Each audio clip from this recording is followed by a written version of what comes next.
وبحواس 6 وذكاء، وحين كان عمره 7 سنوات أصيب بحمى شوكية. بعد أن شفي منها أخذت معها حاستي السمع والنطق، وتعلم في مدرسة الصم والبكر. تعلم القراءة والكتابة، وتوظف في مصنع الغزل والنسيج في الصيانة، وكان فنانا في عمله. وتزوج وأنجب 4 أبناء. وفي أثناء عمله في الصيانة انطلقت شرارات من الماكينة التي أمامه، أصابت عينيه في الشبكية إصابة أفقدته البصر، وأصبح منعزلا عن الدنيا مكتئبا وفترة، ولا يعرف التعامل مع أي أحد بعد فقد 3 حواس والتواصل، ولم يتبقى لديه غير حاستي السمع والتذوق.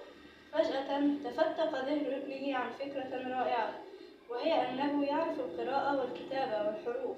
وإذا استغللنا حاسة اللمس وكتبنا أي كلمة على يده ببطء، فهو يقرأها ويستشعرها، وعاد يتواصل مع العالم من جديد. وحمدنا الله جميعا على نعمة القراءة. وشكرا.